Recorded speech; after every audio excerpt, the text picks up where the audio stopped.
Hello, everybody. It is Professor Vico here, and today we're going to be talking about the basics of written music. And maybe the most intuitive and straightforward way to discuss the basics of written music is to look at a piece of sheet music and just examine the front page. Because the sheet music isn't for the audience, they'll never see it. It usually isn't for music snobs or collectors. This is for working musicians who need to quickly digest the notes, rhythms, and emotions that the composer has in mind. So what do we see? Well, top center's the song title, and of course that's important information and probably doesn't need much more explanation. Over here on the right is some cataloging information. Now, for a pop commercial musician like me, this is less important, but still, if I recognize the composer's name and I'm familiar with her other music, it might give me a good idea of the style and sound that I'm about to perform. If the composer is Dua Lipa, I'm immediately preparing myself to play differently than if the composer is Post Malone. Or substitute Dolly Parton versus Carrie Underwood. These are endless examples. If you knew nothing about pop music, it might sound crazy. Because these are artists who work in the same genre, typically for a similar audience, in the same era of time. Many use the same instruments in the arrangements, but being familiar with their music tells me a lot about what I'm going to do with my instrument. Now let's jump to the top left. Here we have what's called the metronome marking. Now this tells us the tempo or the speed at which we'll begin playing.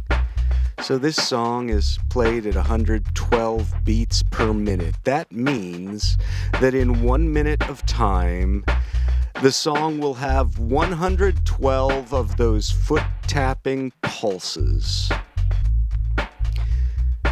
Below that, we see the music staff, or staves, depending on how many lines there are, how many instruments are notated on the score. Now, the first clue that the staff gives us is the clef. A clef indicates the range of pitches, how high or low that we will be playing. Now, there are a lot of possible clefs, but for our purposes, we will focus on two. The treble clef, for a higher range of pitches, and the bass clef, for a lower range of pitches. Now, a voice is almost always written in the treble clef, like we see here. Beside the clef, there are a few symbols that we call the key signature. And key signature is very helpful for musicians. It acts like a cheat code, telling us which notes on the staff are going to be modified by either raising them up a half step, which we would call sharps, or down a half step, which we will call flats. Now, if you're looking at a piano keyboard, sharps and flats are going to be the smaller black keys between those big white keys most of the time. The key signature will always be either all sharps, the little hashtag symbol, or all flats, which looks like a lowercase b. And we will make that decision based on whatever is the simplest for the musician to understand. Now, I'll explain that in greater detail later in the semester. But these sharps or flats, they always come in the same order, and the key signature shows us that every time we play these notes, we modify them. Here, this key signature tells us that when we see a B, E, or A, if we're on a piano keyboard, we're actually going to play the black note just to the left of that B, E, or A.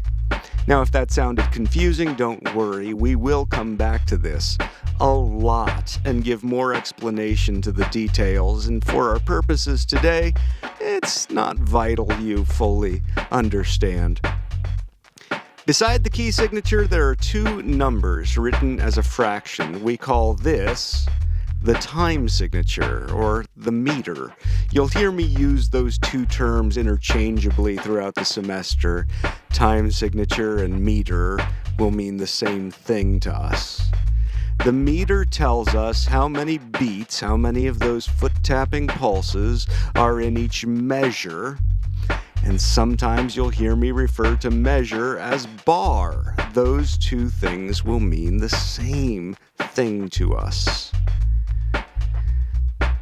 This song uses a 4/4 time signature. In pop music, hip-hop, country, R&B, this is the most common time signature, so much so that it's sometimes referred to as common time and just represented with the C for common. Once again, more on that later.